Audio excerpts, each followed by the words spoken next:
Bonsoir à tous, bienvenue à ce flash d'information.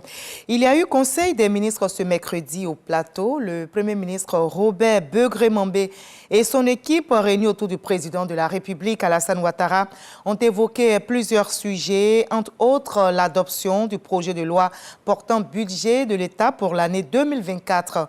Ce projet budgétaire est estimé à plus de 13 000 milliards de francs CFA. Nous écoutons à ce propos le porte-parole du gouvernement, le ministre Amadou Coulibaly. Au titre du ministère des Finances et du Budget, le Conseil a adopté un projet de loi portant budget de l'État pour l'année 2024.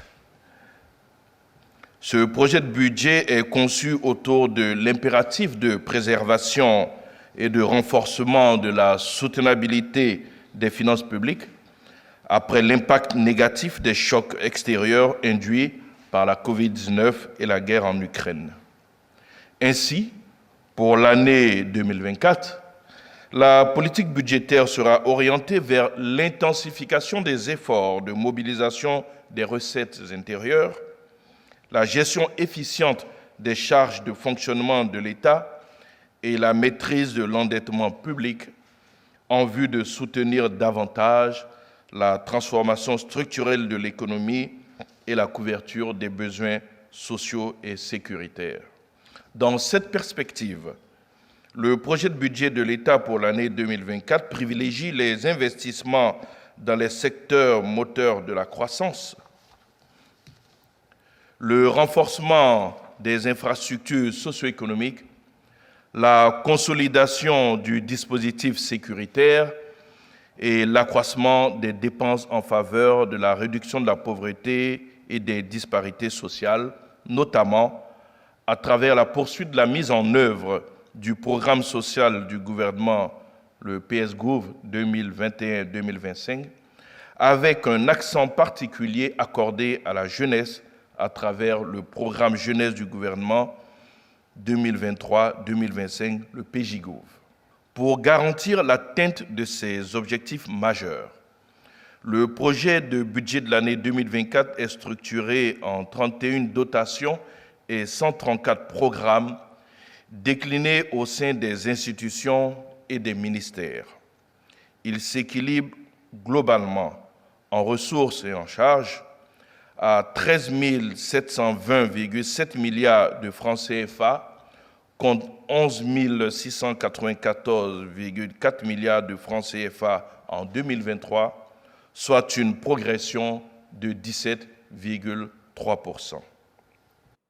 Voilà, et le gouvernement ivoirien s'est également penché sur la question des transferts de fonds et des investissements et de la diaspora. Pour faciliter ces transferts, l'État de Côte d'Ivoire réfléchit à la mise en place d'un mécanisme. L'objectif affiché est clair, permettre à la diaspora ivoirienne de contribuer efficacement au développement de notre pays. Le directeur des cabinets adjoints du ministre des Affaires étrangères, de l'intégration africaine et des Ivoiriens de l'extérieur, Kouyaté Abdoulaye, a présidé cette rencontre.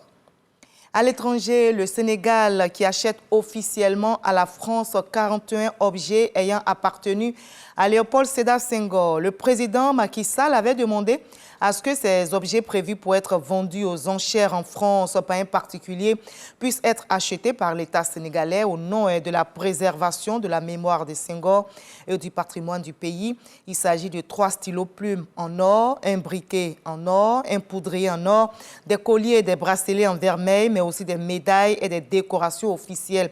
Notez que tous ces objets ayant appartenu à Léopold Sédar Senghor et à son épouse ont été acquis par l'État sénégalais à hauteur de 244 000 €.